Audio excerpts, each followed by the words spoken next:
right. Also, we are going to engage in the nuanced debates that are happening between the executive and the judiciary. A big conversation, the onslaught against the judiciary from President William Ruto continues.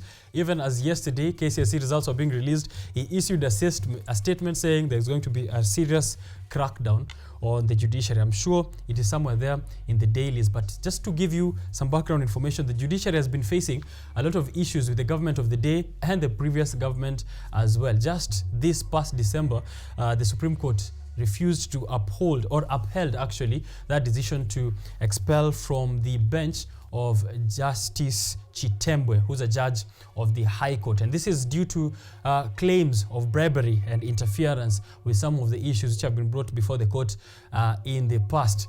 There was also a fake news item that was circulating in the social media, and the judiciary has come out to point out as fake, which is that Justice Lenaola was caught on CCTV cameras in 2022 receiving a bribe that is worth billions of Kenyan shillings. The statement, it's that it's false, but I'm going to hear from Nick Mwadime Mwangi whether that is false and whether the government or whether the president is within his rights to say that some people are actually using the powers which are provided there within the constitution to manipulate the judiciary. Is that true? Or is the executive really afraid of the other side or the other arm of the government?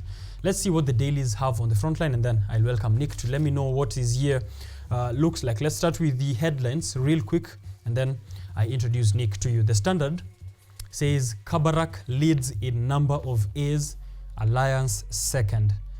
Kabarak leads in the number of A's, Alliance second. This year's KCSE results were different in many aspects. Final grade was arrived at using a new grading system. Learners improved in maths, and the number of underage went up by more than 4,000. The number of underage students who sat KCSE went up by more than 4,000, and this is under the new grading system where only 2 subjects are compulsory, down from 5 previously. We're looking at those numbers and also celebrating a few of those schools. The Daily Nation, Kabarak tops KCSE. Parents, students and schools caught off guard as ministry dumps SMS service for NEC online portal. If you have yet to receive your results, check out the NEC portal. And here the Daily Nation says Kabarak tops KCSE. Moi High School Kabarak walks away with this year's bragging rights in a list which is dominated by public, national and extra county schools. According to results compiled by the Nation here, Kenya High had the best mean score by a girls' school, as some academic giants were shoved aside by newcomers.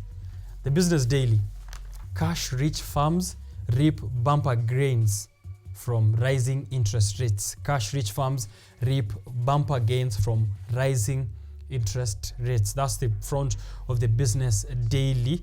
Cash-rich farms here are set for higher finance income in the near term due to elevated interest rates on offer on fixed deposits and government paper. Average bank deposit rate rose to 9.11% at the end of October, and companies which are servicing big debts are set to take a hit this year as those interest rates also as well go up. KCSE results as well a picture on the front of the Business Daily. Before we get a bit too serious with the debates that are happening here, the dynamics that are shaping our political landscape, our business landscape, Happy New Year, Nick Mwadime Mwangi, the one and only, first of his name, a man unlike any other. Good to see you, Richard. Good morning. Good morning. How is your new year coming along? It's actually really nice. It was a very chill, festive period, a time of reflection. It was a tough 2023. Yes. Battering, runaway inflation, cost of living. Yes. It was time to, settle down, to nurse the wounds, to reflect, to also re-strategize for a new year and come back bigger and better. How was yours? Mine is doing well. Let me say good morning to my people in Roysambu. And Happy New Year to all of them. And particularly, they have sent me here today. My good friends in Roysambu, the likes of Ben Wafula, the likes of Mary Nganga, Steve, Eric Makaveli. There's a guy called Eric Makaveli. Eric Makaveli, yes. Like all eyes on me, Tupac Makaveli. And also our communications director is just behind the camera, General Kinuthia. He's also coming from Roysambu. Nice. Yeah, so we're really happy to be here to start this opportunity that the KUTV gives us over and over again. We don't take it for granted. For sure. Thank you. They're saying Happy New Year. And they're saying Happy New Year to the management, led by Director Ryan, and also, of course, the one and only Richard Okenye. First of his name. First of his name. Yeah. Is it going to be a Happy New Year? That's the question on the mind of very many Kenyans. It was a tough 2023. What is happy about this year? Or what can we expect to be happy about this year? What kind of hope can we give the people, Nick? Well, 2024, like any other year, it is hope versus hope. It is hope against hope, because many people are expecting a lot of good fortunes. There are people who believe in the zodiac stars. So many people are anticipating that this is their year. But I would like to tell them that recently, just last Sunday, my parish priest, Father Paul Kanyi, said there are 5 things that you ate to feel in a new year. Number 1 is excitement. People get very, very excited in New Year's. Then that leads to a second point, confusion. In the state of being very excited, you become very confused. Okay. Then the third thing that he talked about, in the aspect of being confused, please remain humble. Okay. Very keen. And then the 4th point was aggressive. We have to be very aggressive in what we want. And then finally, he talked about achievements. Okay. So be eager to achieve what you did set as a goal. I'm hoping that the Kenya Kwanza government also gets that last line. Be eager to achieve what you set as goals. They gave us promises during the campaigning period. Yes. This is the 2nd year, and we are halfway into it. We're hoping that... Well, the Kenya Kwanza did one major mistake. I will not want us to dive into politics right now, away. but they did sell us a golden egg from a golden goose. Okay. So when it hatches, will we get a golden gooseling? Have you ever seen a golden egg and a golden goose? Oh, they're saying that the goose is dead now. We won't get any more eggs into the few years. Yes, I'm seeing the president is back to his home county, trying to launch his primary school. I don't know where he was almost 40 years. Right. Did you see the... We'll get into it in a few. Let's not start with the wrong Yes, I see. Start with good news. Alliance has 54 A's. Come on. Don't start there. Kabarak leads in a number of A's. Well, let me congratulate all parents, because it's very important. Yes. Parents have made a lot of investment in their children and sacrifice to their children. Yeah. All those parents that took their children all the way from Form 1 to Form 4. It's a huge sacrifice. There were tears that were shed by our mothers. There were sacrifices, sleepless nights that were made by our fathers. Let me say a huge congratulations to them all. Right. All the parents, secondly, congratulations. I have seen an increase of 2.05%. That is 18,037,000 students. That this year we have seen 899, 453, around 453. Previously from around 881, 461 students. We have seen an increased margin of 2.05%. Right. So that's a huge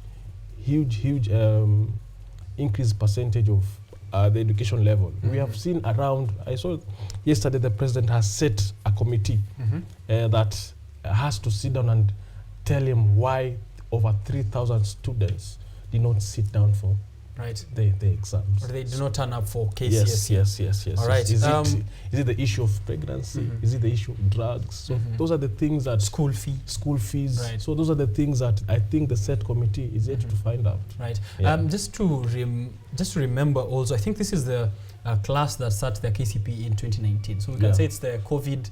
It's the COVID class. COVID class. They've been going through a tough time. I'm sure from 2020 to 2023, it's been quite a roller coaster change in education system, the hybrid learning method where, sometimes they were at home doing the online classes and sometimes in person. So it might have been quite a journey for them. So also congratulations to the students. To the students themselves, because I can see 12, 16 is... Well, the number is not exactly as it used to be during our time.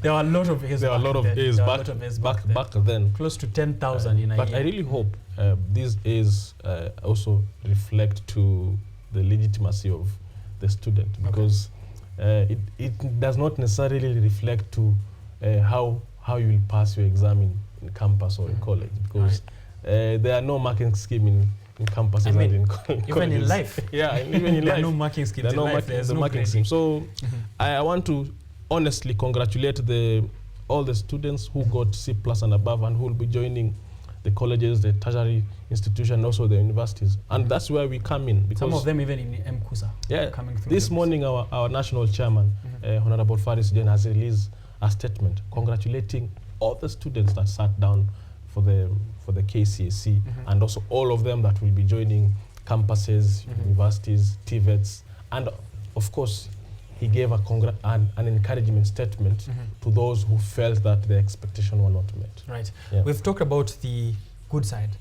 What do we say of the 700,000 or so who were not able to secure the required grade, the minimum required grade to join university? What do you think is going through a mind of a student like that? And is there hope for them? As you said at the beginning, is that this is a year of, again, hope against hope, right? Yeah. For them, for sure, it's hope against hope. How can we still pump hope into them? One thing they have to particularly realize that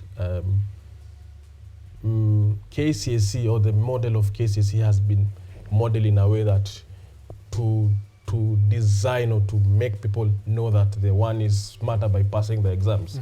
However, that does not clearly reflect on life as it is. I went to school with some of my friends, like DJ Toffers, who's doing very well. He was my classmate. Toffers? He's doing very well in music. Right. I went to school with this guy called Cairo, who sells cars. He's trending each and every day. But generally, it did not reflect how well we did during our KCSE or how we passed. But in their areas of specialization, we have all chosen to shine our way. So my statement of encouragement will be that it's not the end of it's not the end of life. Let them not feel as if all is gone. All is lost. No, all is not lost. Right. Let them recollect themselves. Let them take their time to mourn or grieve. But after that, pick themselves up and plan their life. For sure. Yeah. That's for sure. That's an encouraging statement from Nick Mwadimu. Let's get into the headlines then. Speak off of what has been published this morning by the editors across the dailies. The Standard, which is what I want us to take a look at first. As you said, the Kabarak leads in number of A's. Alliance is second in the number of A's. Moi High School Kabarak there has 62 A's. Alliance High School has 54 A's. Kapsabet Boys, and then it's a whole list up to 1,216 A's. That is the number of straight A's, increased by 70 from 1146 last year, with boys posting the most top results. So congratulations to them. Congratulations to my former school, the Alliance High School, the one and only, and also to your former high school, the Dagoretti High School. I don't know why you wanted to go below the belt. I'm sure below the belt is where you can find Dagoretti. Let's see if... But you see, I want to reflect on the Alliance High School, because you people have produced people like Kimani Shungwa, who don't think with their heads. So I wonder why you sent them to the exception to high proves school. the rule. The exception proves the rule. So, so I really want to understand, is it the academic qualification, is it the life qualification that happens in Alliance? There's a lot of everything. Yes, so, but you see again, Dagoretti produced the best of the best, Nick Mwadimu Mwangi. Fair enough, and congratulations to Dagoretti. Yes. The top school here, in terms of girls' school, is the Kenya High School. So congratulations to the Kenya High School students who performed very well here. I see a couple of them, with teachers and parents celebrating their results here. Vera Aduda Ooko of Pangani Girls there at the front of the Standard. I think it's important that we mention her name. She deserves it, yeah? I see David Kiiru, Anesta Group of Schools as well. Wangwe Kaula, Rachel Mumbe, Oyando Anesmas, Yebei Kipkoech, Ruth Ndanu, Ferdinand Award. There's no ranking, but these are just a couple of those students who are able to score really well. How is the mood? When you go to page 2 and 3, is where you get more of these students, just a sample of some of the top performing students from 2023 with their parents there. And I'm sure it's spreading as well to page 4 and 5 where the serious conversations begin. And we're going to get into the serious conversation right about now. Just a small piece of nostalgia. How was it like for you when KCSE results were announced back at during your time? I was pretty much confident at that point of time because I was really expecting either an A or an A minor. And fortunate enough, let me not say unfortunate, I did get an A minor.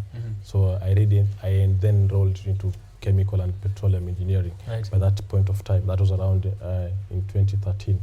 So it was really exciting, but at the same time, the fear of anxiety of whether you're going to pass or not. How I wish at that point of time, we had mentors to tell us that this grade is just an entry mark. Would you have listened though? That's the question. Would you have listened at that very moment? Well, Dagoretti High School was a school of life. It was a school of the students. And probably at that point of time, we did engage one-on-one with students. And the role of the student was more perceived to be more strong than the role of the teachers at that point of time. And the struggle in it at that point of time was you have to survive to get your grades. And us being chosen to the science, because I remember the science classes were specific, the arts classes were specific. That was the particular distinction. And the on and on, because the drilling was you have to pass, you have to get a good grade, you have to get, these are the certain careers, you either become a doctor, lawyer, or an engineer. At that point, that was the drilling. I remember, I also know you also faced the same thing. That's the same thing. But nobody talked about how you're going to become a good journalist. That's true. You're doing very well in journalism. Yet, despite you doing engineering, I'm doing very well in politics, despite doing well in engineering.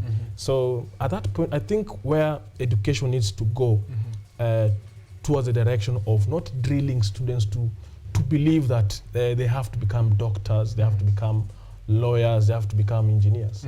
Because we have seen this as a huge struggle in job opportunities as well. But in the state of making individuals, I don't know where you could have been right now, Richard, if someone had tapped the spirit of journalism in you. Probably right now you'll be in CNN, right, or BBC. So probably right now I'll be somewhere in Parliament if someone had tapped that early enough. So I really want to encourage the government or the schools to really find a way to tap those energies rather than focusing on the how many number of A's we're getting. You understand? Because it does not reflect totally, Richard. The kind of talent that we have within exactly. The moment you come into colleges, universities, it's a game changer. People even don't even care whether you got an A of 87 or 81.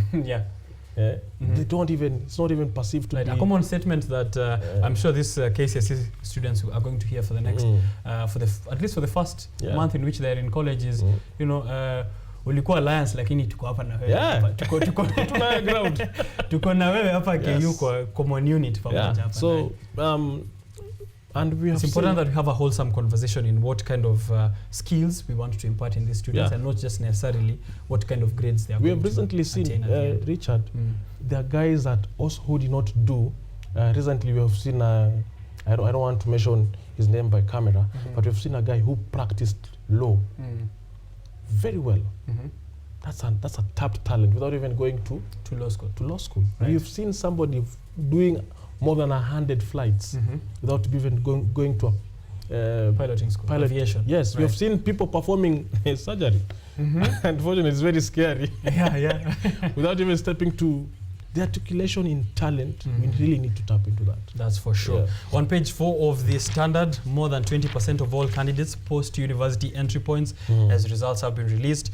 899,000 registered for an exam, 3,000 failed to sit the exam. as you said there's need for the task force to take a look at why these 3,000 failed to show up for their examination. 200,000 are the ones going to be joining university. 48,000. There are more A's this year, but there are also more E's. But again, as Nick Mwadime has said, there's need for us to shift our focus away from the grading and also towards the talent and the skills that these students embody. And E for effort, but probably an E for excellence in the future. Well, think of it this way, Richard. I'll do my own personal analysis because I'm a data scientist. This total number of 48,174 A's, I want to know where are these individual high schools? How many teachers do they have? Right. What are their facilities? How do they looking like? Because we can jump the gun and say they have failed. Right? But was the playing field level as Alliance or as Dagoretti? Right? Was the resources of teachers, books, library? Because we've discussed here so many times. There are students in far end of Turkana and far end of Mandera, and there are students maybe in Kisii High School or Alliance who face totally different set of challenges. Yes. So if I get an E, to me that's a huge achievement.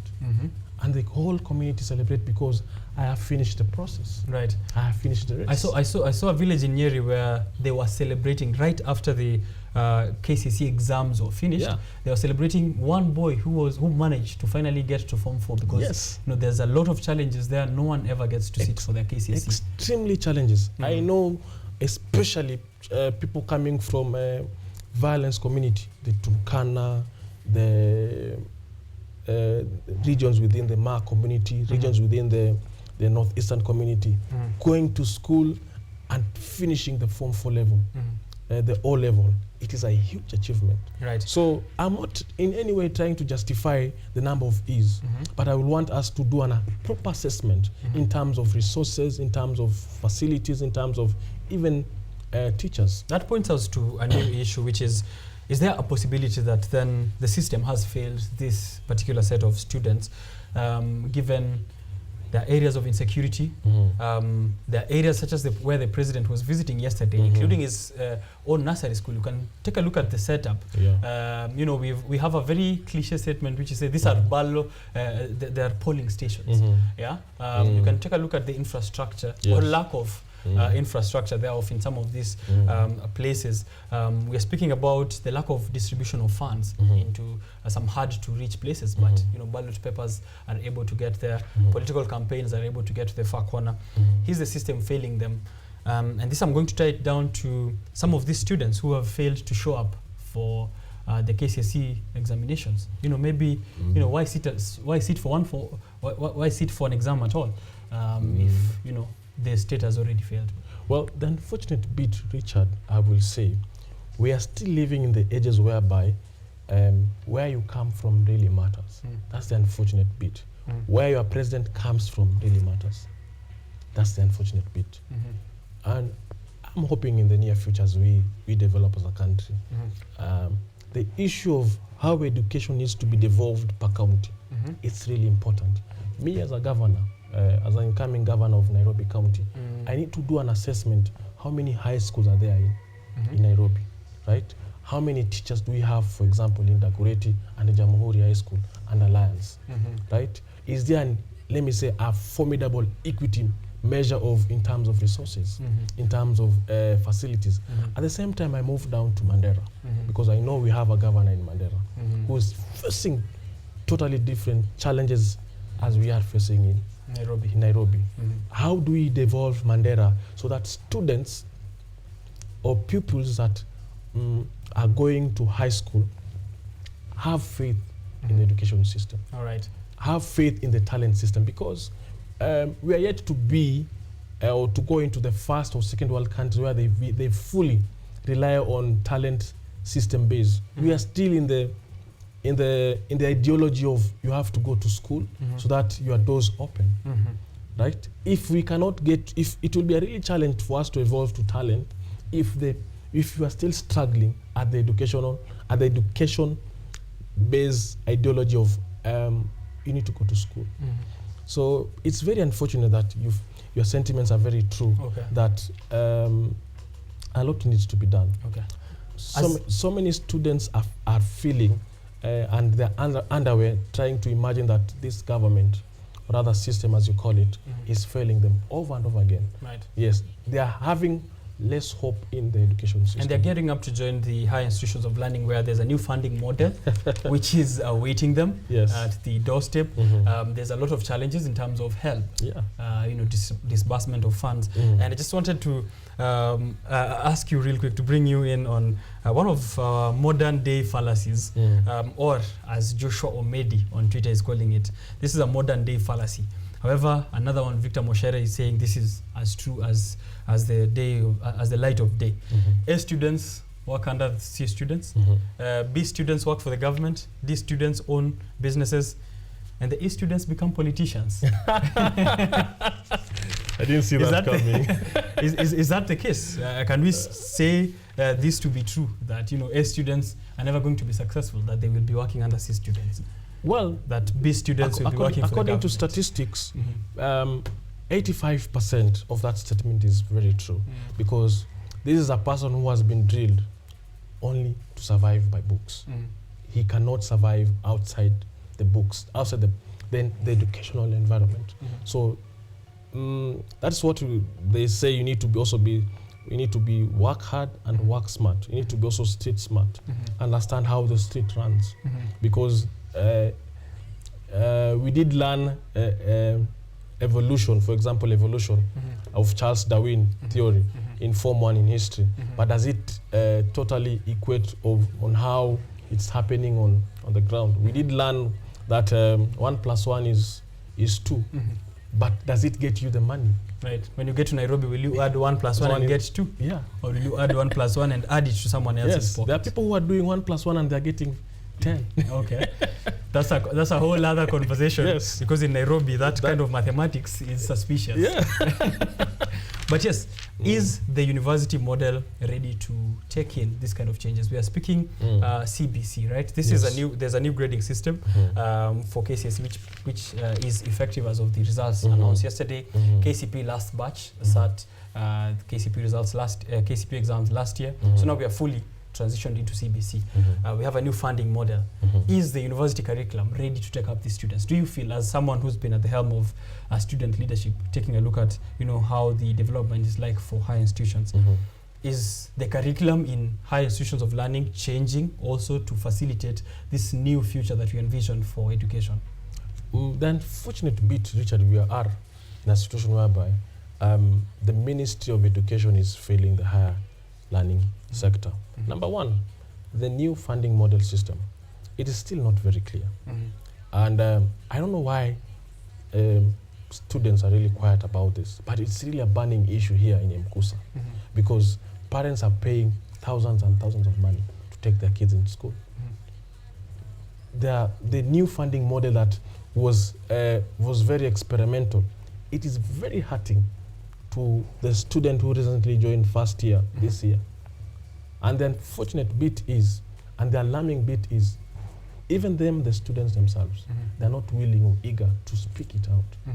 Because of the fear the government has encrypted in the minds of us young people. Is it fear, or is it re-strategizing? Given recently we've seen a couple of student leaders from universities coming out to issue a press statement saying that they are fully in support of the affordable housing. Where is the spirit of comradeship, where we are putting the state to account? Well, and that's the problem. I don't understand why few student leaders will want to support the housing levy, because me as a parent, or my parent or my mom, is struggling to pay university's fee, at the same time equally struggling to raise money for the housing levy. The salary has not increased. If I'm getting paid 50,000 shilling, where am I getting money to take my son to school or my daughter to school, at the same time paying for housing levy? So it is a very, very disturbing moment that students are, some of the student leaders are really excited by the new development that the government is doing because of their short-term goals. Or because they're in bed with the government, one way or another. I am allegedly. But I will tell you this, Richard. In those days when I was joining first year, any increment of fee will result to the closure of the university. Right. Can we go back to that? That no one is coming to save us. The reality is no one is coming to save you. And the government has mastered the art of deception and manipulation and separation. Let me repeat, deception, manipulation, and separation. Okay. It is very important that students realize that this government led by President Ruto has no interest in them, because we were promised free education in campuses. Right now we have a new model system that we don't understand. We have seen a population of 201 coming to university or colleges or tertiary students. What are they coming to find here in colleges, universities, and tertiary learning? All right. That is a question to the Ministry of Education, but also to all stakeholders, including student leaders. It's time for you to speak up for this incoming 201,000. But read more of that and continue to send in congratulatory messages to your former schools. On page 5, questions as 2,000 now set to join Form 1 without sitting KCPE. So in KCPE of 2023, we had a couple of issues. A repeat of results for a couple of pupils. This went to court, but nothing really came out of it, and we are seeing placement happen this January. So there's a couple of issues with KCPE 2023, given it's the last of the 844 batch. Results that were not verifiable, right? And we are having issues from elections to education, which are mirroring each other in a very funny way. We see students boycott sitting KCSE, we see citizens boycotting the elections. We see repeated results, unverifiable, also the same on the other hand. There are 2,000 students who didn't sit for KCPE, and the Ministry of Education is allowing them to join high school. And ulikata kutokea KCPE, lakini they're allowing you to join high school, and then when you get to Form 3, they'll do you a small exam to ensure that you're still, qualified to be in high school. So education stakeholders are opposing the move and terming it a serious breach of policy. The CS is defending this decision, saying that the learners will sit a qualifying exam at Form 3. This is happening even as the government has removed NHIF from all secondary schools in the country, which means these learners who are also joining high school will not be able to get healthcare facility or affordable healthcare from government, given that it has pulled out that support from secondary school. There's a lot of issues still from primary school level. What are your thoughts on this one? Well, when I was reading this story, I was just trying to imagine what's going on the issues of administration and the issue of, again, politics. To me, this seemed to be a very fair deal. Is it? To Richard, again, I cannot overly emphasize. There are so many reasons why students don't join in Form 1, even in our communities. There are challenges that I've seen that, especially coming from the female gender. We still struggle within our communities that girls are not supposed to go to school. You will realize that majority of this number, the 2,000 students, could be, allegedly, could be girls. And then the other issue is the early pregnancies, the issues of drugs, because 2,000 is a huge number, right, to put them, to still have them on the street. Because I assure you, there's a minimal chance that they will go back to primary. Okay. So where will you rather take them? Outside, where you increase violence, pregnancies, or a number of social issues. I see it as a good trade, okay, rather than having them outside without anything planned for them. Is it possible to do the same for the 700,000 who also aren't able to join university? I see there's a plan for it, because at that time I remember the issue. You remember when you were growing up, Richard, at that level, when I was really young, I could see how polytechnics were really strong. So if the same we have the 48,000 students who do not qualify to campus levels, why not go to the polytechnic side? Because remember, an idle mind It's the devil's workshop. an idle mind is very dangerous to have in the society. All right, page 6, a select list of top students in the country. Get to read that as well. Results of over 4,000 students withheld over cheating claims. This is, this is a song. Cheating, irregularities, as I said, elections and examinations in this country, toe to toe. Well, but the question is, how do we solve exam irregularities? Yes. How do we solve them? One of the main things that I still remember, former CS Matiangi, he is the first CS that came out and said that this issue of competition, we need to kill it. This issue of I need to get an A to get into good universities, to get into, right? One of the things that I have seen in first world countries, if I want to join Harvard, I have to do an essay. I have to write to them, telling them why they should take me, right? These are some of the systems that we need to borrow. That if I want to join the University of Nairobi or KU in Kenyatta University, the management of the system has to be put in place so that we understand why I'm a formidable candidate into the system. Right. And it minimizes this whole issue of I need to get an A as a direct qualification to do medicine. So I have all reasons why I need to cheat to pass. Because I see. Because it's only by actuality that if I get an A, I get a good university. So whether come rain, come shine, I have to get it. I have to get it. So if we minimize the motive of cheating, then education becomes, we reduce. Let me say reduce. I will not want to overly be ambitious and say that we are going to eliminate. We reduce the issue of irregularity in high school. So if you kill the motive, what I'm hearing from you there is that we need to approach this bottom up. That's a very risky statement. Because mimi ni mtu wa mbele pamoja. The Daily Nation also has that narration of KCSE results. Kabarak tops again once more.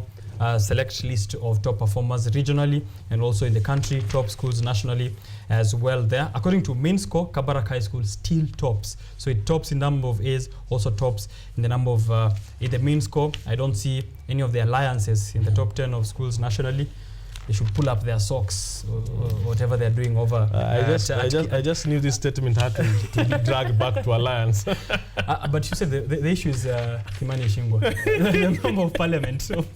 But that one thing I really appreciate about the alliance community is it is very true. They produce, apart from Kimani Ichung'wah, one of the best leaders we have. And we have seen the alliance community because if not wrong, also James Orengo went to Alliance, Alliance High School, right? James Orengo did. That's why I said, keynote, apart from Kimani Ichung'wah, because I don't know what the people in Kikuyu saw in that guy, but he's really an overly selfish man. And I have seen over time that people from Alliance are very kind and are very strategic in how they implement business leadership issues, and I really love the community and the ideology within the community of Alliance High School, our alumni. Yeah. All right. Congratulations again to all those who searched their KCSE in 2023. The future is only bright. Doesn't matter what grade you got. Trust me. Let's move on. The Daily Nation here on page 12, TSC announces plans to promote 36,505 teachers. So that's another positive news that came out of that presser yesterday. The Teacher Service Commission CEO stood up there to speak and said that some of these teachers, of course, will need some training to ensure that they are compatible in terms of fitting into the new CBC curriculum, the JSS. Already the Presidential Task Force on Education Reforms issued their report to the President, who said that implementation should begin as early as this year to bridge some of those gaps that have been noticed in the implementation of CBC. So junior schools have shaken up the staffing levels. Some of those primary schools are going to see a turnaround. Also infrastructure. Some of the money, that 32 billion released yesterday, is supposed to go towards ensuring that facilities are provided some of those marginalized areas that you've mentioned there, to ensure we are levelizing the field. You know, the irony is, I was reading this statement, I was hearing Nancy Macharia, the CEO of TSC. Most of these teachers are getting promoted in their high schools, right? We have how many high schools are there in Kisii County? A lot. A lot. And I don't think I can put a rough estimate. how many high schools are there in Mandera? Not so many. Not as so many. So we are getting promoted within the same institution. So we have a high school, maybe probably with one principal and 3 deputy principal. So the whole issue is a sense of, let me say, managing the affair of teachers. Not necessarily talking about the insurance that teachers need. That is health. The books that teachers need to teach students. And the issue of how do we handle strong organizational body like NAT, right? And all this promotion for the teachers, probably it comes with a good package. Let me say, not more than 10,000 rather. That's true. Just a moving one class up. One class up, but we are still facing the same issues of education for teachers. Same struggles, security, resources, institution. So this is my advice to the Ministry of Education under CS Achogo. We really need to think, is it a good strategy? Because one man called President William Ruto has a plan to go back into State House come 2027, because he understands the principle of politics. Get the teachers very excited. They sing his name over and over again to the students, because that is what... In a few years, those are going to be voters? Yes, that's what Moi used to do. Back in the day, if you read history, it will tell you that they will sing the good things of what Moi did. That's why you had Moi used to come back over and over again.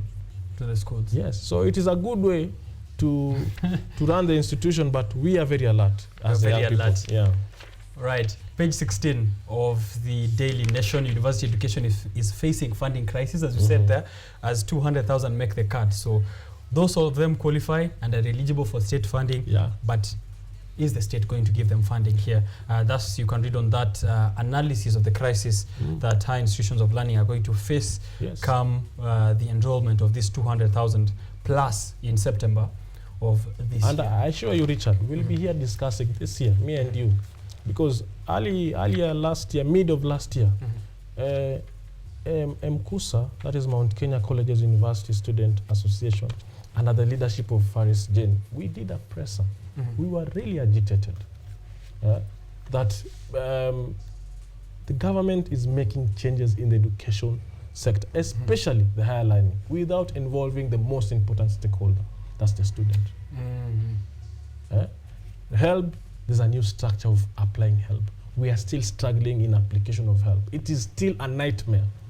Without involving the main stakeholder. The main stakeholders. Who's the student. So what are we exactly doing in the university? If you cannot get someone to pay your fees, if you cannot get a way to survive in the campuses, if the education itself, the course itself is very frustrating. We are looking at the highest dropout levels in the university. That's for sure. Yeah. If these projections go like this, come by the end of this year, me and you will discuss the highest level of dropouts. Come this year. Sad state, hoping the Ministry of Education is having a look at that. The Daily Nation on page 19 has a very interesting piece there by Dula Kwanza. It's an image from Baba's birthday. So, Baba's birthday was when? 2 days ago? It was on 7th. On 7th. Yes. Baba and Jeff Koinange. On the same day? Yes, on the same day. Okay. So there's an image here on page 19. Did you see what happened in the CBD when people were trying to celebrate the birthday of one enigma, Raila Amolo Odinga? To me, that was pretty much very mature. Very punitive. And I will not even say punitive. That is very mature. Because those are students, or not students, those are citizens, rather, apologize for that.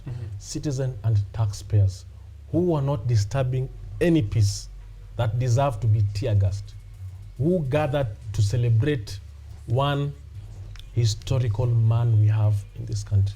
He fought for the same struggles that we are currently enjoying, me and you, Richard.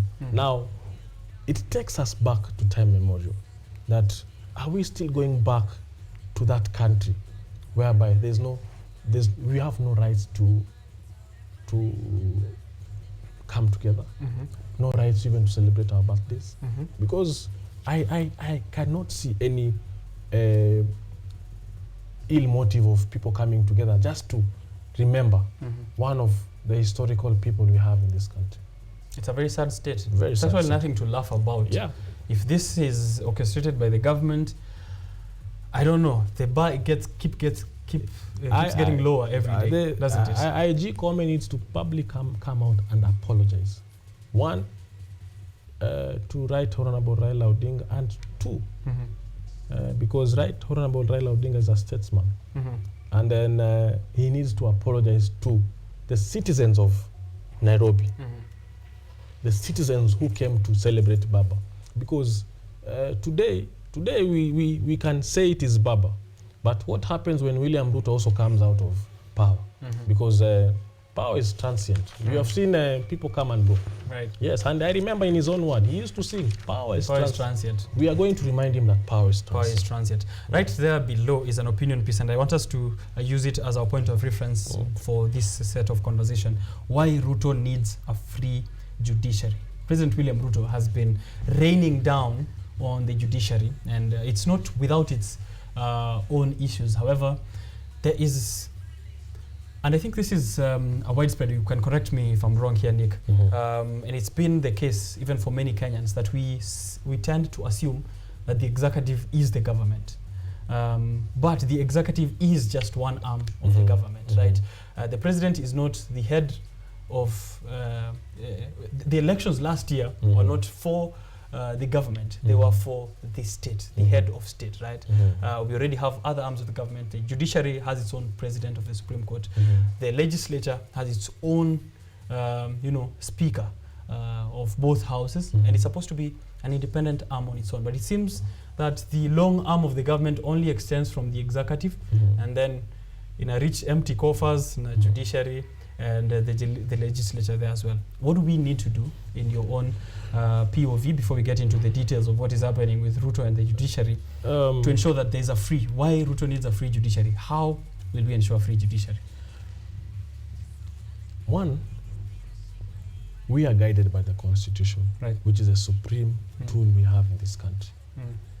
And it is very ironical before we get into why Ruto needs a free judiciary rather.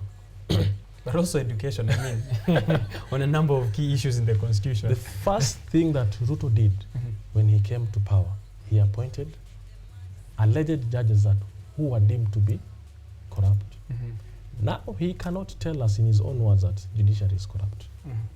Because at that point of time, when former President Uhuru Kenyatta had received intelligence that some of these judges that are expecting or appointment or promotion from one level of judiciary to another were deemed to be very corrupt and needed to be investigated. Ruto really overlooked that and quickly went into appointing the judges. Right. One will think and perceive and one will just be a little bit cocky. What is it that Ruto was doing? Was it a reward for the judiciary passing his the presidential announcement of announcement 2022? You see, one will want to think what was really happening in his mind, because how it looked as if it is do me a favor, I do you a favor. One arm of the government as arm of the government as it is. Now the worry as it looks like, Richard, we have three arms of the government. Respectively on the table, they are all equal. Right. One arm of the government is not superior to the other, according to the Constitution. Right. However, Chapter 7 through to 12. Yes. However, the executive has always seemed to bully. Let me use the word bully. The other arms of the government. Because they hold the instruments of violence. Yes. If I can call them instead of power. And this is why I appreciate former CJ Maraga, because he came in at the most crucial point to sanitize all areas of the government, because it is during his time that he's the first CJ to overturn an election announcement. That's why we saw some of the challenges here and there during that period. Right. And the main work of judiciary is to implement laws. And if the public cannot have faith in the judiciary, then it makes the judiciary a very, let me use the word weak, a weak house. Okay.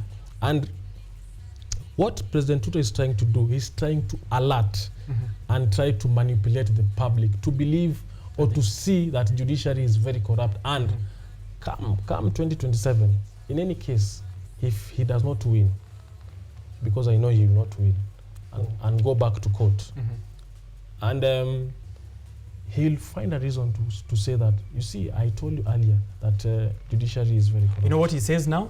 He says that, as you've said, the constitution already provides the independence of these three arms of the government, including the judiciary.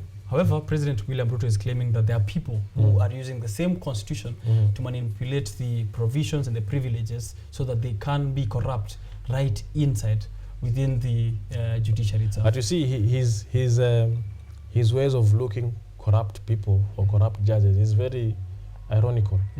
Yesterday, he was working with the senator who was in Gishu, Mandago, Jackson Mandago. He allegedly has a case to answer at the EACC. Why is he not trying to address that issue first? He works with corrupt people day to day. One of the people at the forefront of calling out the judiciary is also a former member of the judiciary herself, Deputy Speaker Gladys Sholay, who also was ousted from the judiciary because of claims of fraud. And I understand.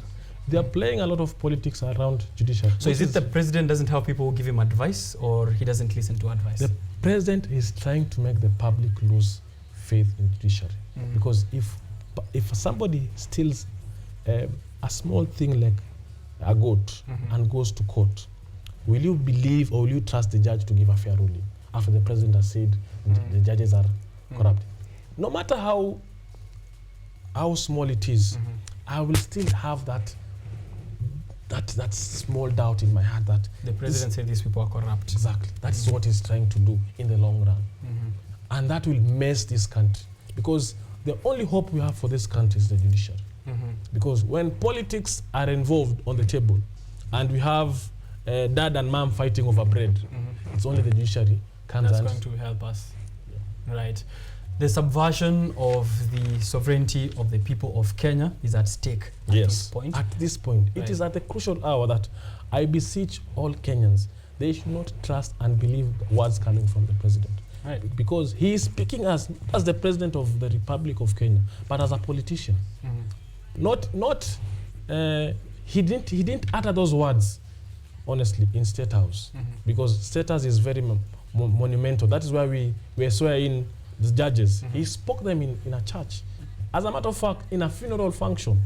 It's just a political statement that he was making to create fear to the public about the judiciary. He's saying there's time for a new conversation, and I asked earlier as I began this show, why do we need a new conversation when we already had a conversation in 2010 with the new constitution? And I will tell him the conversation that we're going to have is when we see Mandago in cuffs. Oh, wow. All right, you can read more of what needs to be done in the judiciary with Macharia Gaitho's piece here on page 19 of the Daily Nation, why Ruto needs a free judiciary. He ends his opinion piece by with a very important statement here. He says, it is clear also that, let me start from the courts. Instead of fighting the courts, he should be looking inwards.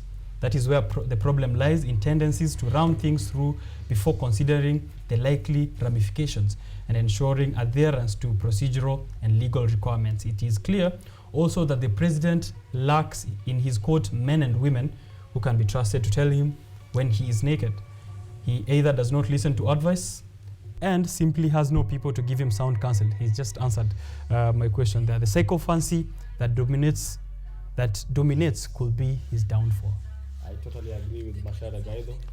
He's a very wise man. We're supposed to have, when you said our last resort is the judiciary, or our last help is the judiciary, it made me feel a bit sad, given that the Constitution offers representation, and representation is supposed to happen through Parliament. Yes. But we have no representation. We have no resolutions coming out of Parliament. We have no help from the parliamentarians we've sent out, and now they're in bed with the executive. They completely forget that they are supposed to be an independent arm that makes decisions on its own. It's a very dangerous situation to be in, whereby I told you when we started this conversation, we are living as human beings. It's always hope versus hope. Hope against hope. Hope now, against hope. Try and imagine where we don't have a judiciary system. Are we going to be like some of these countries that we have in Africa? Not. It's a very risky statement. Very risky statement to make there. Is stepping on a landmine. Right. Yeah. Okay. That is as much as I could gather on the Daily Nation, the Standard. Anything else, Nick, I will allow you to do it when we are doing our closing remarks. If I jumped, if I skipped anything else there. Have you had that direct translation? I try to ignore it because you're from Alliance. The Business Daily, cash-rich firms reap bumper gains from rising interest rates. Analysis of some listed firms here, multiple companies holding substantial amounts of cash in hand while also retaining low debt levels. So it's going to be a good year for some selected firms here who are listed in the NSE, and they're going to reap huge from latest data here in the CBK showing that an average deposit rate among some of these commercial banks which rose by 9.11%. We see the same case in the year 2024. It is time for you to also have a look at the NSE listing and follow through in what kind of developments will be there. Treasury raises borrowing target by 168 billion.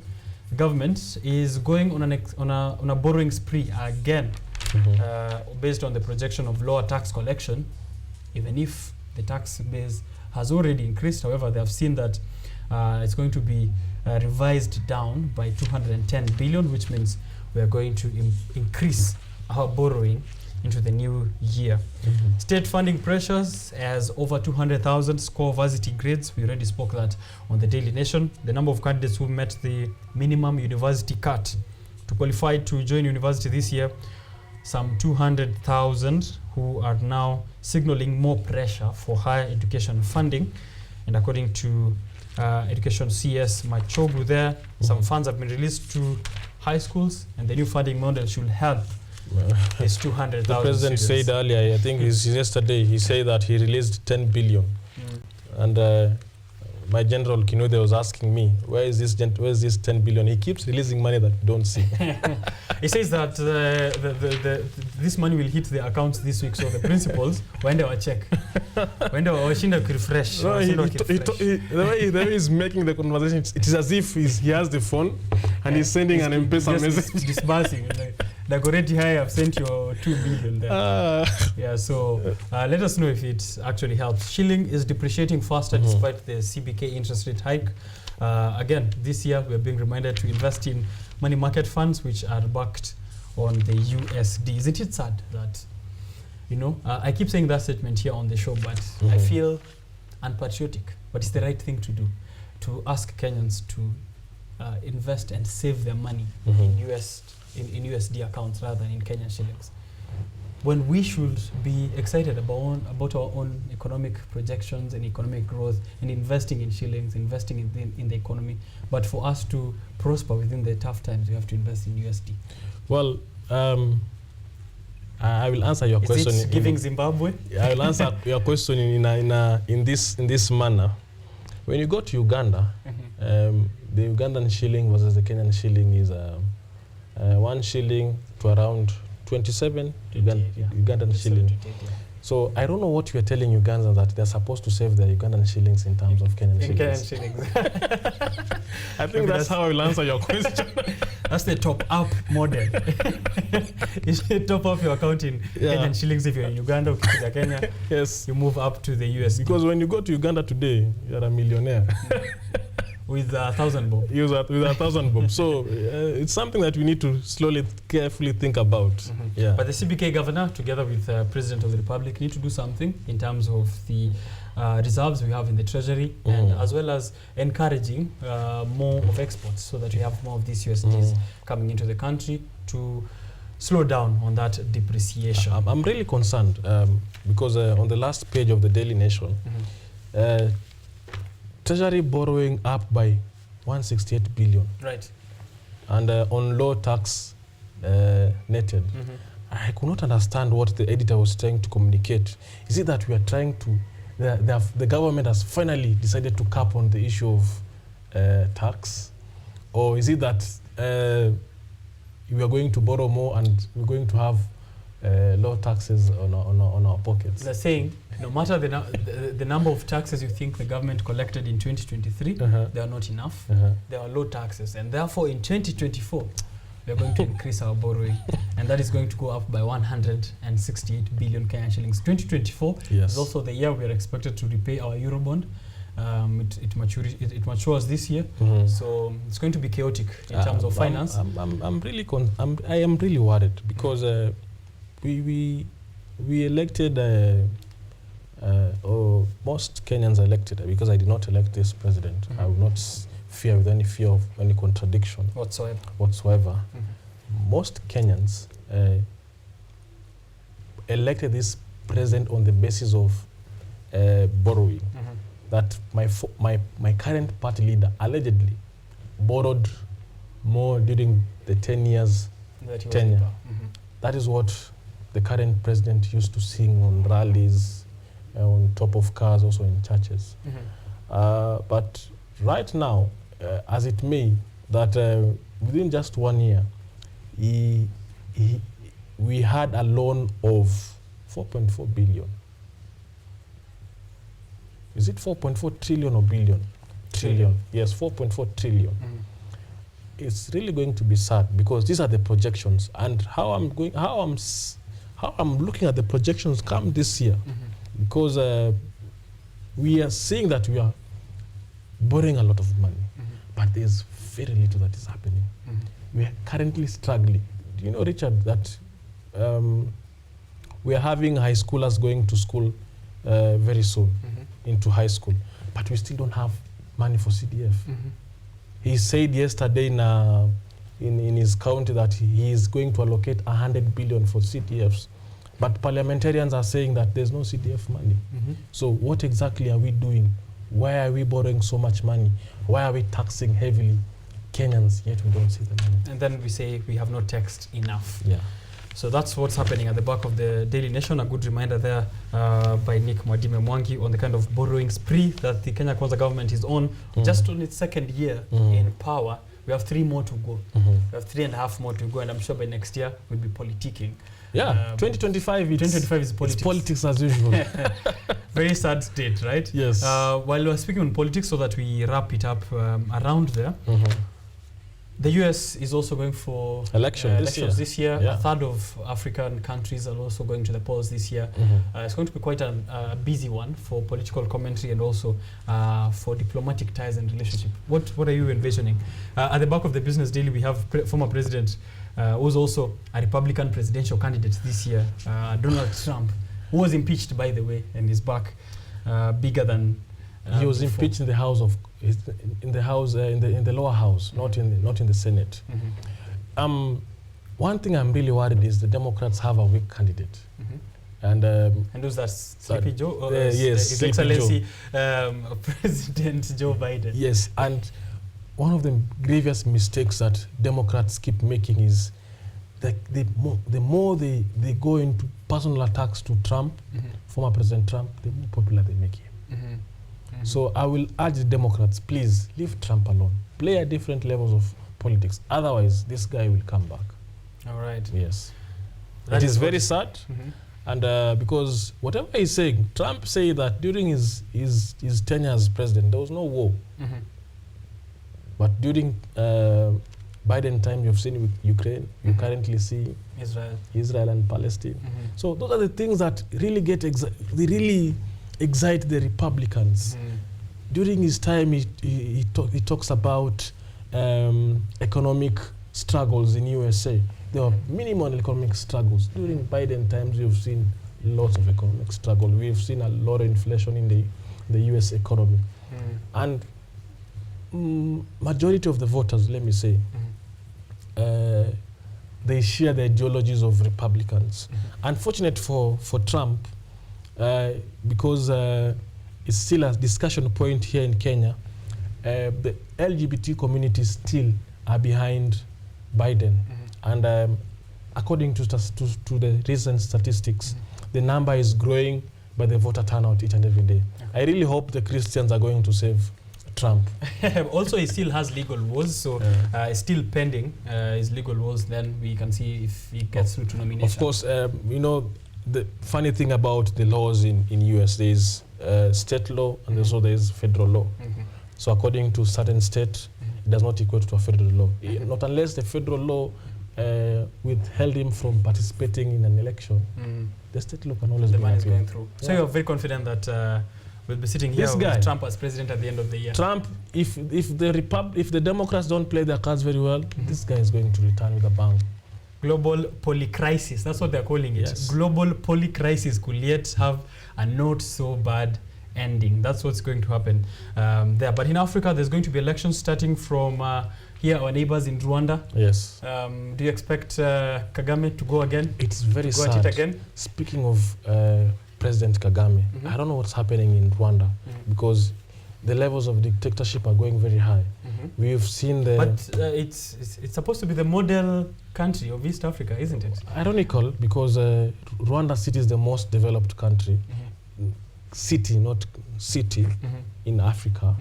But in the rural suburbs of Rwanda, it is still undeveloped. So it's just in Kigali and then... Yes. Okay. And the sad situation is the recent lady that was found dead in Rwanda. We have seen the entire family being alienated. Quote, let me repeat it, being alienated by either factions of the government. I do not want to, because I cannot prove, and the EAC can take me to court. The EAC court. They can take me to court. I cannot prove this that sentiments. it was a political assassination. Yes, but allegedly. I mean, bro, if it quacks like a political assassination, if it walks like a political assassination, it is a political assassination. I rest my case, Richard. All right, so diplomatic conversations, we are going to have much more of those in the coming few days. Yes. Kenya vis-a-vis DRC. Yes. Kenya, South Sudan will also be having its elections this year. South Sudan, where they recalled the ambassador from Kenya recently. Because these are the sum of the international relation errors that our president is making. Because I don't see it in any way why he will support an opposition faction or a rebel faction from South Sudan. Why he will go on and support an opposition leader from DRC. Moving further to even allow them to do a press conference. I really want to imagine what's happening in President Felix Tshisekedi. But I know why he did it. He wanted to dilute all the work my party leader has been doing in the DRC. So that allegedly it looks as if former President Uhuru Kenyatta has failed in the process. And we know the schemes. And Tshisekedi actually won the elections. That's what I wanted to say. Fortunate enough, landslide. He won the landslide. So there are no violence as he'd expected. So I'll keep saying that President Uhuru Kenyatta is still doing an amazing job as the EAC facilitator. Right. Yes. I'm going to posit one, I think, one point of tension, which I feel might happen this year, especially because clearly, as the discussions we've had here on Biashara Tuesday, it seems that President William Ruto might not have his finger exactly right on the pulse of diplomatic relations. If you're speaking of on the international front, how he presents himself as a Pan-Africanist. But then when he's in front of the United Nations Assembly or when he's in New York giving a statement, he changes his tune. You know, it feels like he's no longer with us. He's still kissing the ring of the West, or is it China? Whichever location you can find him on his international office. But closer home, there's a lot of problems as well, right? So given that Tshisekedi gave out a statement against Kenya during this period, saying that the opposition leader from his country, who's backed by M23 rebels from Rwanda, was in Kenya with the support of the Kenyan government. We've seen the diplomatic emissaries who are sent to Kenya from DRC withdrawn. We've seen Sudan do the same. We've seen Uganda taking Kenya to court. We've seen. Can you imagine? You know, Museveni ameamua apeleke Ruto so court. I see a lot of problems between Kagame, President Ruto, and Tshisekedi this year. And you see, this is an unfortunate bit for President William Ruto. The chickens are coming home to roast. It's going to kuramba him very serious. I didn't the kuramba word in my head lost. All right, it's going to be a tough year. Yeah, because we are still in a negotiation process of making Somalia part of EAC. Remember, we lost our show in the court, in the IGSR whatever court, and part of this negotiation was for us to regain back the island that we lost to Somalia. So agitating them more, it makes the process of international negotiation really hard. I don't know, because recently, if you remember very well, CS Moses Kuria uttered very annoying words on Twitter about what needs to be done in Somalia, DRC, or even parts of Africa. Now, one really argued that Moses was just a bullet, but the gun is our president. The man holding the gun has to be the president. Yeah. Very interesting year in terms of diplomatic relations. We'll be following it through. The New South Institute, who are our friends from South Africa, always bring into perspective some of these conversations. So you can look forward to breaking down this. It's happening between Ethiopia, South Sudan, Somalia, Kenya, DRC, Rwanda, and Uganda. It's going to be a heated year, this 2024. It looks like an Africa Cup of Nations in politics, even as we do Africa Cup of Nations in football. Speaking of African Cup of Nations in football, where is the stadium? 2027 is coming. We'll see if we get to host it in Ngara Primary School. Yes. For that, Egypt versus Kenya. So I wanted us to finish up with anything that maybe I've left out. And then, as always, the quote at the back of the Business Daily there, the last word from you, Nick. But this is your chance to wrap up on anything that you might have jumped or skipped. Well, thank you so much, Richard. It's been an amazing show. Thank you so much to the management of KUTV, led by the organized. I've not seen one organized person like Ryan. He runs a really, really good show. And probably in the near future, I will really want to make this guy my point guy, because how he runs his is how you'd like to run your life. Yes. So thank you so much, KUTV. And I want to extend an invitation to all the candidates coming from Mount Kenya who recently sat for their KCSE and they don't feel as if they have a place to belong. Mkusa is home. And you can always find us on social media. Please come in, join in, and we'll have a discussion on how you can become a strong and active member of Mkusa in campuses. And of course, I cannot forget my people in Resambu. They have clearly and overly sent me here to represent their issues. And wanasema bado tuko ground 2024. Thank you so much. Yeah. All right. Last word there, Nick. Last word. Pressure comes from a lack of preparation, by Colin Kaepernick. Let me repeat. Last word. Pressure comes from a lack of preparation, from Colin Kaepernick. Please remember, the word Nick has ended from that name.